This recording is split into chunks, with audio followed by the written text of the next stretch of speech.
Okay, in this video I plan to show the mechanics of using a tailstock in an auto program, and I will show you the program itself on how to use the tailstock in an auto program. But first off, I'm going to show you the program I found that I use the tailstock last is this part right here. And I will go through the program and show you what it took to make this part.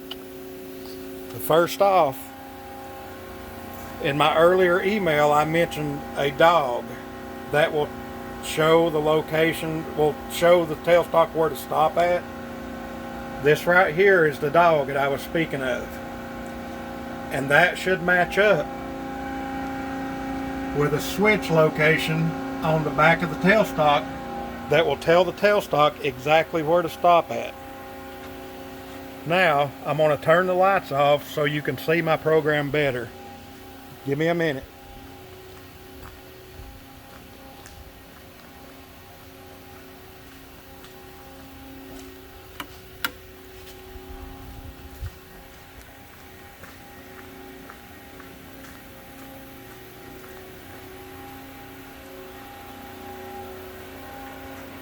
Okay, now we're back to the machine. I'm going to go into my program. Now,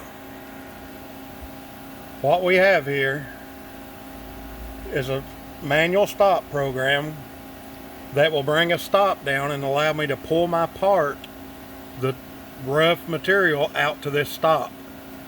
And then we're going to face it off, rough face it,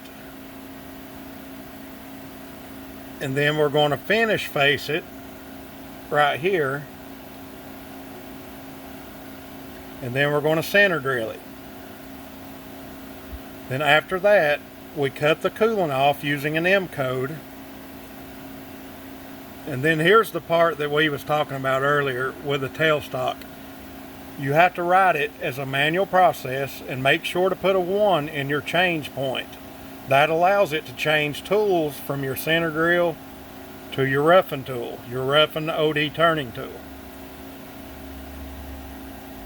And this number right here, the X number, should exactly match your roughing tool home position.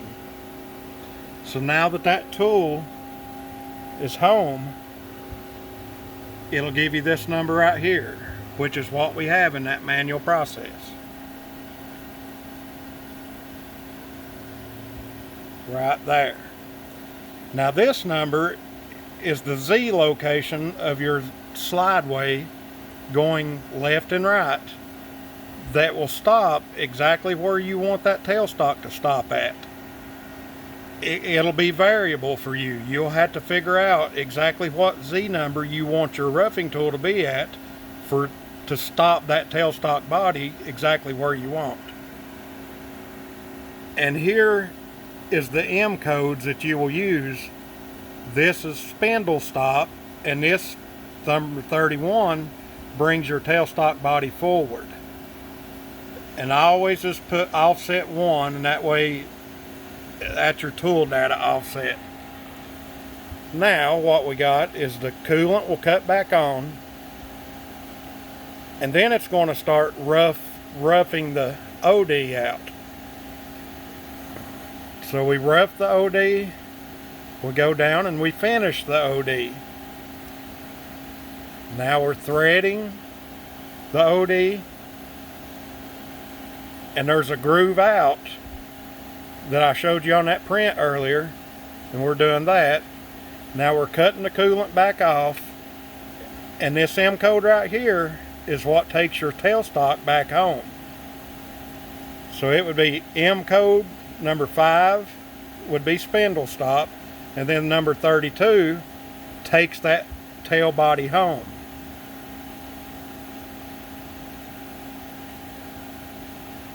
And that should pretty much have you covered as far as how to use the tailstock in an auto program. And it all comes down to this manual process right here.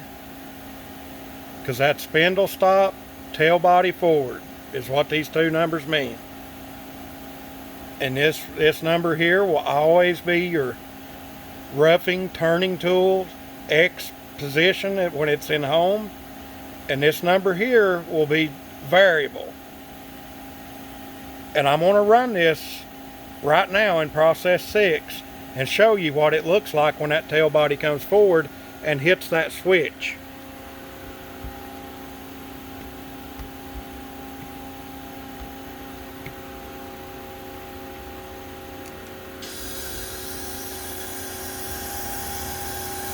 Okay, now it's going up to 2.12 in Z, and the tail body is coming forward.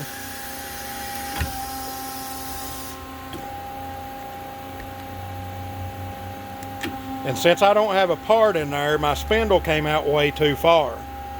But if you'll look back here, you will see that that dog is against that limit switch, and that's exactly what you want.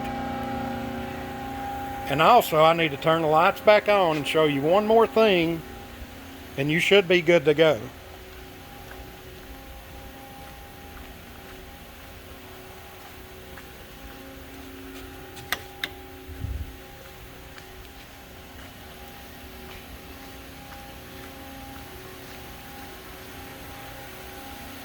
Now, when you get your tailstock body positioned exactly where you want it, the spindle, you can set it exactly how far you want it to come out.